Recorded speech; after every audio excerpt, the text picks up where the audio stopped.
My name is Matt Broadway-Horner and I'm a cognitive behavioural therapist. For this section I'd like to talk about some top tips with regards to obsessional problems. So an obsessional problem is categorised as intrusive and unwanted thoughts or images, sensations that arrive within the body or in the mind. So these intrusive, unwanted items can be relating to violation of moral code. So there could be certain images around children, around other people, around dirt, around insects, different items and health in particular as well. So feeling as if you have a disease when it isn't there but you're preoccupied with it. So problems like health anxiety are a major point here in looking at how to tackle those difficulties.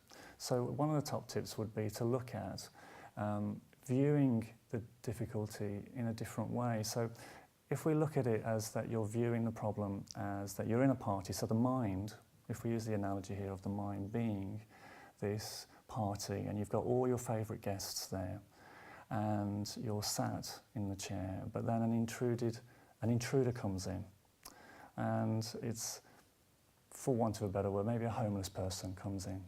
So the homeless person comes in, they stink, they smell, they've urinated, and yet they're coming into your party and they're talking to your guests, they're drinking your wine, they're eating your food.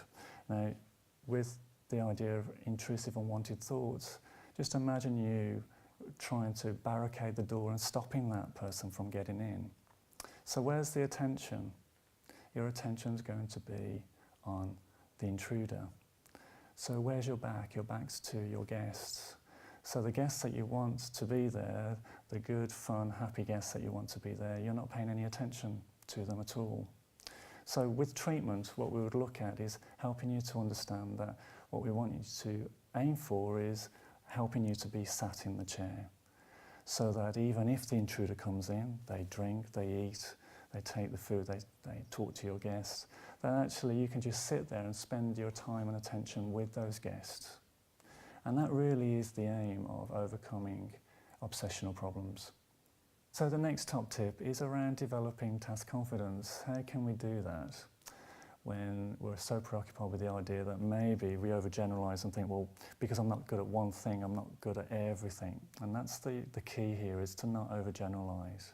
So let's look at what it is that you're not particularly confident at and let's break it down. So the analogy that I would use is trying to write with your opposite hand. So I'm right-handed, trying to write with the left hand. How long does it take you to be able to write with the left hand?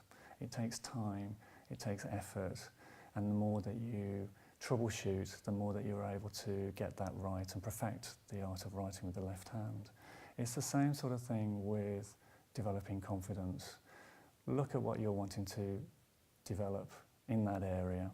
So for example, we've got Jamie who has a problem with presentations. Now he talks to himself and says in the internal dialogue that I'm no good, I have low self-worth, low confidence. But the actual issue is here that he's not very good at presentations. So how can we actually help him do that? Well, let's break it down into manageable tasks. So we have to look at doing small, measurable, achievable and realistic goals in this, so as to help him develop the skill and the task in this area. So we're looking at troubleshooting. So what areas does he need to troubleshoot? Well, he needs to look at maybe developing a skill in accepting and working with criticism, looking at being able to tolerate the light and attention of other people that's focused on him, and to be able to deliver a presentation where he is focused on the task and not on what he perceives other people are thinking about him. And these are three areas for him to focus in on, but with time and diligence we can actually look at developing a task confidence in that area, just like you would look at learning to write with the opposite hand.